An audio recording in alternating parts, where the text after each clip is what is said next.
जैसा कि हम बात कर चुके हैं कि ये जंगल धरती के करीब 4% हिस्से में फैला हुआ है, तो इससे ही आप अंदाजा लगा सकते हैं कि ये कितना बड़ा होगा। अगर मैथमेटिक्स की टर्म में बात करें यानी सरफेस एरिया की बात करें तो इस जंगल का टोटल सरफेस एरिया है करीब 67 लाख किलोमीटर स्क्वायर। आप यूँ समझिए कि अपना भारत करीब 2 बार पूरा का पूरा इस जंगल में समा जाए। यानी अगर ये जंगल पूरा अलग एक देश होता तो दुनिया का 7वां सबसे बड़ा देश होता। हे भगवान, इतना बड़ा जंगल इमेजिन करने में ही मेरा तो दिमाग हैंग हो गया। कहते हैं कि ये जंगल इतना विशाल है कि इसके बहुत से हिस्सों को तो अभी तक खोजा ही नहीं जा सका है। हम इसी बात से अंदाजा लगा सकते हैं कि यहाँ रहस्य का कितना बड़ा खजाना होगा। वाकई ये जंगल किसी अजूबे से कम नहीं है। Varieties of trees. अब बारी आती है जंगल की सघनता की।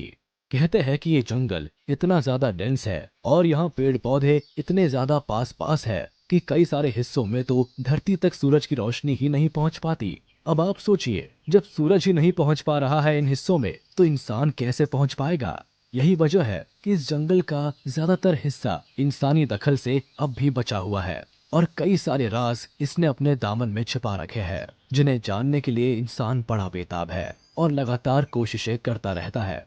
माना जाता है कि इस जंगल में करीब 16,000 से भी ज्यादा पेड़ों की प्रजातियां हैं और करीब 40,000 से भी ज्यादा प्लांट्स की स्पीशीज है। आप यकीन नहीं करेंगे, यहाँ करीब 400 अरब से भी ज्यादा पेड़ है। 400 अरब पेड़, बाप रे, इस नंबर में 12 जीरोस है। यकीन नहीं होता यार, ये जंगल वाकई लाजवाब है। जब इतना बड़ा और घना जंगल है तो आप समझ ही सकते हैं कि जानवरों के रहने के लिए ये जगह कितनी सूटेबल होगी। वाकई में ये जंगल करोड़ों जीवों के लिए सपनों से भी ज्यादा खूबसूरत है। यहाँ एनिमल से लेकर इंसेक्ट्स, बर्ड्स, रेप्टाइल्स, एम्फीबियंस यानी सभी तरह के क्रिएचर्स पाए जाते हैं।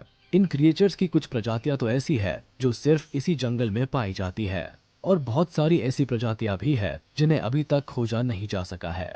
कुल मिलाकर यहाँ बायोडायवर्सिटी के भंडार भरे हुए हैं। पूरी दुनिया में पाए जाने वाले क्रिएचर्स की टोटल स्पीशीज की करीब 30% स्पीशीज तो इन्हीं जंगलों में रहती है। चलिए हम इनके बारे में और करीब से जानने की कोशिश करते हैं। Species of animals. इस जंगल में करीब 400 से भी ज्यादा मैमल्स की प्रजातियां पाई जाती है, जिनमें जैगुआर, प्यूमा, केपिबारा, जायंट एंटीटर, कई तरह के मंकी की स्पीशीज और जायंट रिवर ऑटर शामिल है। जैगुआर। इन सभी जानवरों में जैगुआर को इस जंगल का राजा माना जा सकता है। कैट फैमिली से बिलोंग करने वाला जैगुआर ही इस जंगल का सबसे खतरनाक और ताकतवर शिकारी जानवर है, जो किसी को भी अपना शिकार बना सकता है। एक प्यूमा ही है जो इस खूंखार शिकारी को टक्कर दे सकता है। जी हाँ, इन जंगलों में लायन, टाइगर और लेपर्ड नहीं पाए जाते और इसलिए जैगुआर ही यहाँ एक छत्र राज करता है। दिखने के मामले में ये कुछ लेपर्ड जैसा ही दिखता है, मगर गौर से देखने पर बॉडी पर बने पैटर्न से आसानी से लेपर्ड और जैगुआर में फर्क किया जा सकता है। जैगुआर के बॉडी पैटर्न्स थोड़े बड़े होते हैं और थोड़े दूर दूर होते हैं। साथ ही उनके बीच में एक डॉट जैसा निशान भी होता है। वहीं दूसरी ओर लेपर्ड के पैटर्न्स थोड़े छोटे होते हैं, पास पास होते हैं और उनके बीच में कोई डॉट नहीं होता। इसके नुकीले दांत, मजबूत जबड़े और लचीले और फुर्तीले शरीर का कोई मुकाबला नहीं कर सकता। इन सारी खूबियों के साथ ही चुपचाप तरीके से शिकार पर अचानक वार करने की इनकी कला इन्हें सबसे खौफनाक शिकारी बनाती है। अगर साइज की बात करें तो इसकी लेंथ होती है करीब 60 सेंटीमीटर से लेकर 80 सेंटीमीटर तक। वही वजन होता है करीब 60 से 100 किलो के बीच में। इनका बाइट फोर्स होता है करीब 1500 PSI। केपिबारा और केन मैन का शिकार करना इन्हें सबसे ज्यादा पसंद है। Species of insects. अगर इंसेक्ट्स की बात की जाए तो इस जंगल में करीब 25 लाख से भी ज्यादा इंसेक्ट्स की स्पीशीज पाई जाती है, जिनमें चींटियां और मकड़ियां भी शामिल है। और कोई ऐसी वैसी चींटियां और मकड़ियां नहीं, बल्कि बड़ी जहरीली और खतरनाक। बुलेट एंट तो इतनी खतरनाक है कि इसके काटने पर बिल्कुल बुलेट लगने जैसा दर्द होता है, जो करीब 24 घंटों तक बना रहता है। इसके अलावा ऐसी मकड़ियां भी यहाँ पाई जाती है जो एक बार किसी को काट ले तो समझिए उसका स्वर्ग का टिकट कट गया। Species of birds.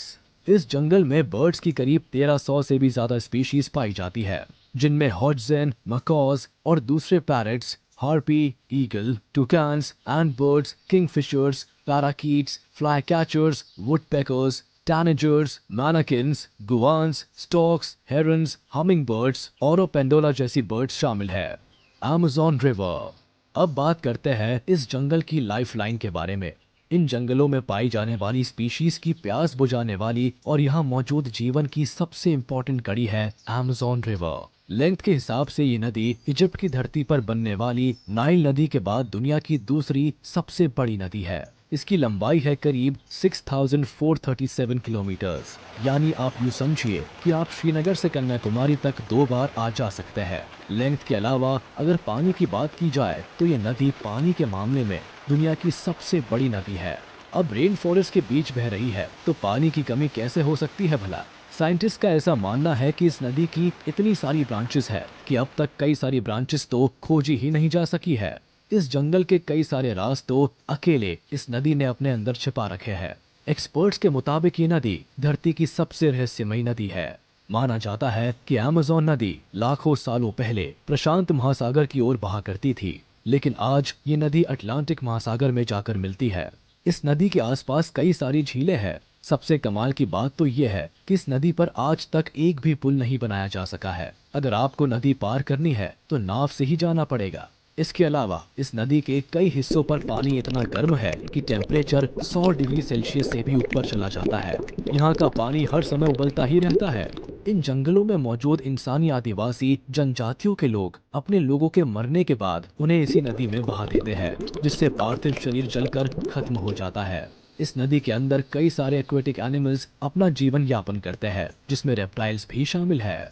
Species of reptiles. इस जंगल में रेप्टाइल्स की करीब 400 से भी ज्यादा प्रजातियां पाई जाती है। मगर जब बात आती है रेप्टाइल्स की तो सबसे पहला जो नाम हम सबके जहन में आता है वो है सांप। दुनिया के सबसे बड़े और खतरनाक सांपों की लिस्ट में सबसे ऊपर जिस सांप का नाम आता है वो इसी जंगल में पाया जाता है, एनाकोंडा। जी हाँ, ये सांप साइज में बहुत लंबे होते हैं और इनकी लेंथ करीब 30 से 40 फीट तक होती है। ये भारी भरकम और विशालकाय सांप खाली अपनी प्रेजेंस से ही किसी की जान ले सकता है। इन सांपों को आपने फिल्मों में जरूर देखा होगा। वैसे तो एनाकोंडा जहरीले नहीं होते, मगर इससे इनके खतरनाक होने की प्रोबेबिलिटी कम नहीं हो जाती। दरअसल एनाकोंडा की पकड़ बहुत मजबूत होती है। ये अपने शिकार को चारों तरफ लिपटकर उसे कस के दबा लेता है और जब शिकार का हार्ट काम करना बंद कर देता है तो ये उसे निगल जाता है। हे भगवान, ये तो पूरा का पूरा शैतान है। Species of amphibians. इन जंगल में एम्फीबियंस की करीब 1000 से भी ज्यादा स्पीशीज पाई जाती है, जिसमें सबसे मेन है फ्रॉग यानी मेंढक। जी हाँ, यहाँ बहुत ही अनोखे और रंग बिरंगे मेंढक पाए जाते हैं। इस तरह के मेंढक पूरी दुनिया में और कहीं नहीं होते, मगर इनके इन चमकीले रंगों पर मत जाइए, ये बहुत ही जहरीले होते हैं। इन्हें डार्ट फ्रॉग कहा जाता है और इतने जहरीले होते हैं कि इन्हें केवल छूने भर से आपकी जान जा सकती है। इनके रंगों से अट्रैक्ट होकर छोटे मोटे कीड़े मकोड़े इनके पास चले आते हैं और इनका शिकार हो जाते हैं। Species of aquatic animals. Amazon नदी के अंदर करीब 3000 से